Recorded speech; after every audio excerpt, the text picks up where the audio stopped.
Welcome, everyone, to the Change Starts Here podcast. I'm your host, Dustin Odham. And at this time, I would normally be welcoming our guest today. But as many of you know, or at least some of you know, I live in St. Louis, Missouri. And within the last couple of weeks, there's been a tragedy at one of the schools I used to work with. And so instead of a normal episode, I just decided that we should hit the pause button and have a short and sweet episode. And I want to share some of my thoughts with you all and just send you out with some encouragement. A couple of weeks ago at, again, one of the schools I was at, there was a school shooting. And I think this news is public now, but at the time, I'm not sure it was. There was a letter found in the school shooter's car that kind of rocked my world. And if you haven't read it, I'd encourage you to find it, but I can read it here. And the part that really stuck out to me was it says, "I don't have any friends. I don't have any family. I've never had a girlfriend. I've never had a social life. I've been an isolated loner my entire life." And when I read that, I immediately, it's been a number of years since I've been a teacher, but I immediately went back to my classroom. And I think, I taught 120 to 50 kids at a high school. And I would like to think, for whatever weaknesses I had as a teacher, my strengths were relating to kids and having deep relationships with kids. But as soon as I read that, I knew I could think of 3 kids off the top of my head each year that might have been able to write a letter like that because I had not figured out a way to either connect to them myself or find someone who could connect to them, whether it's creating a culture within my school classroom or finding somebody else in the school community to connect to the kids. And so I guess it's been weighing on me. My wife's school her whole district, I think, had to close down for a bit to evaluate what was going on. And so this stuff's been weighing on me a lot. And at the same time, as I've been traveling across the country, I've been hearing about teachers calling off in massive numbers. I think I quoted in the last podcast interview we had was that in Washington, D.C., there was a recent poll released that said 4/5 of their teachers are unhappy right now.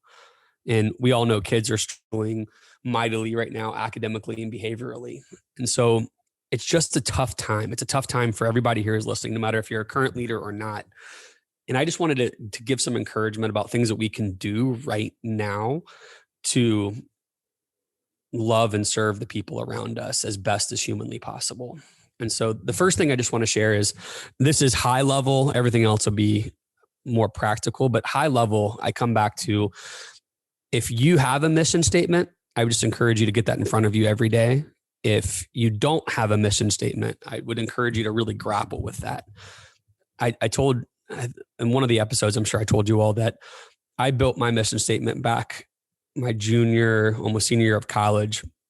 I read a book called The Purpose-Driven Life and wrote a mission statement, which is simply to make a positive and lasting impact in the life of every person I interact with every day.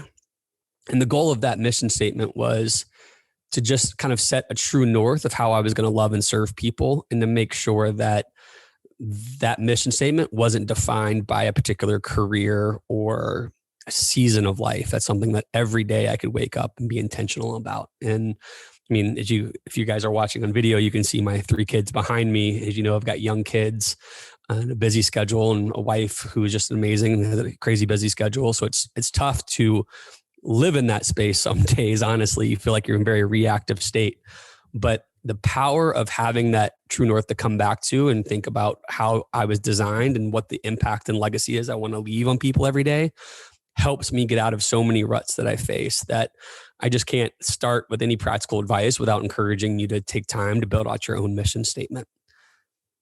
Outside of that, one of the things that I has been really helpful for me, and I'm sure it's helpful for you all, is creating a space every day to set your intentions at the beginning of the day. And that could be before, right when you wake up. That could be, if you're someone who needs coffee and actually exercise and something before you even start getting your brain that way. It could be at that time. It could be as you commute to work. It could be, I used to, when I was a teacher or at the schools I was at, I would always make sure I had a couple minutes before class started, and I would try to visualize the class going well, me connecting with the kids, the school day going well, me connecting with the adults. And so just really being intentional about setting it doesn't have to be more than a few minutes. I mean, I think 15 minutes is great, but if that's intimidating, set 2 to 3 minutes to just turn off the sound and just close your eyes and visualize the people that you can see that you're going to interact with every day to set your intentions and how you're going to love and serve them, but also to visualize what your attitude is going to be like when people you're not expecting to come into your world that day and how you're going to love and serve them.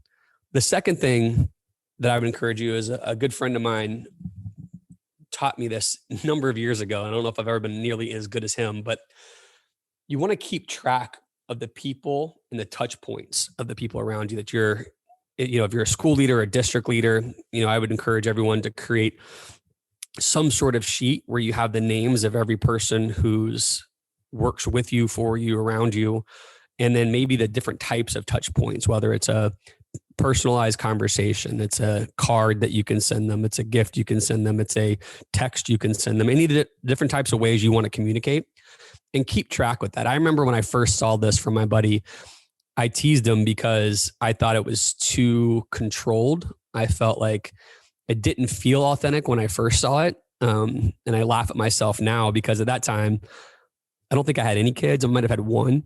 And now with 3 kids, crazy jobs, everything else, I realized how much wisdom, because he had kids at that time, a couple kids at that time, and a really busy job, and his wife was super busy. And so there was just so much wisdom to that of how do you love people? Well, let's make sure nobody falls through the crack. Let's make sure that I keep track of when I've really had an individual reach out touch point to either students in his school, or most importantly, the staff in his school, or parents in his school, or even managing up to see how people are.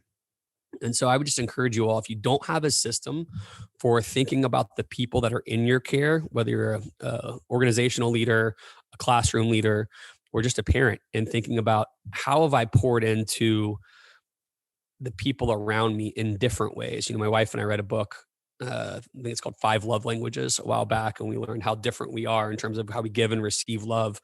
And so maybe you take some of those ideas of what are different ways I can show love through acts of service, through gifts, through time. And maybe you can keep track of how you're giving that to different folks. I'm not sure. I don't think there's one particular method you have to do it. I just know right now we all need to feel loved. People need it so badly. And I would just encourage all of us to, after we state our intention, to be disciplined about a system to really pour into the people around us and who we've been really fortunate to lead with. The last one is pretty simple, but for some reason it doesn't seem to be all over the place, I guess, which is I just want us to love and show grace to everyone every day. We're all in tough places. We're all, I always say we're all jacked up and we've all got our own issues every day. And I just want us to lean into loving and showing grace for each other. Someone, I think it was one of my students at one point said, well, Mr. O, how can you, I don't want to love them. They don't love me, or they're not nice to me. And I get that. I'm not saying any of us should be abused by anybody, but I think the sentiment that we should have is that love is only love if we're loving when it's inconvenient to us. Anyone can love people who love us, but love and grace, if we give that with no limits, that is a way that we can start transforming people's lives around us. And so I just want to encourage us to live in that space. I feel so blessed that we get to have this avenue. I know of the podcast. I hope it's helpful for you all. It's definitely helpful for me in terms of what I get to learn on a weekly basis. And when I think about what change starts here is, as I've said numerous times throughout the couple seasons, is the only person any of us can change is ourselves. We can't change anybody else. And so when we're going through a difficult time, when we're struggling, and that could be on cycle. You could be in a season where it feels like a struggle every day. And if you are, I'm terribly sorry for that. And I would encourage you to seek friends who you could just be vulnerable with and tell them. I'm going through a pretty tough season myself with a particular relationship. And I reached out to someone that I've just gotten to know recently who is helping connect me to resources to help me process that relationship. And so I I just want everyone to encourage each other to live in your brokenness, live in the mirror. It's okay to be broken. It's okay to be insecure. It's okay not to have all the answers.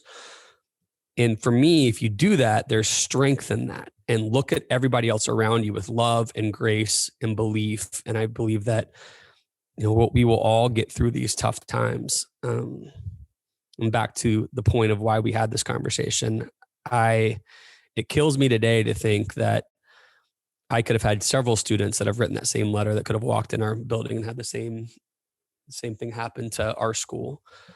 And there's no perfect solution, but the one thing I do feel called for all of us to do is to love and serve everyone around us and to create a system to where we are tracking how are we loving and serving people on a regular basis.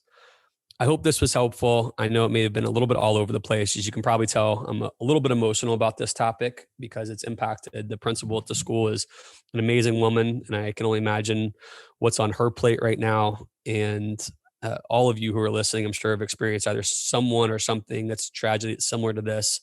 And it just breaks my heart. And so the one thing I know we can do control is, what's our mission in life? What's our purpose? Why are we waking up every day?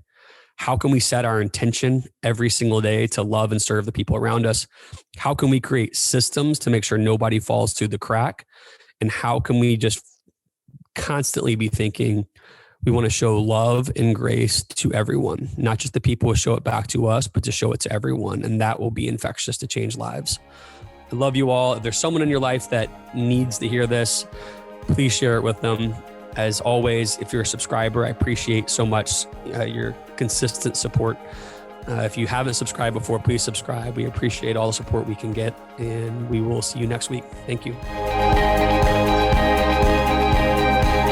Please support us by subscribing to our YouTube channel, podcast on Apple or Spotify, and help us celebrate the beautiful, messy work of shaping human potential.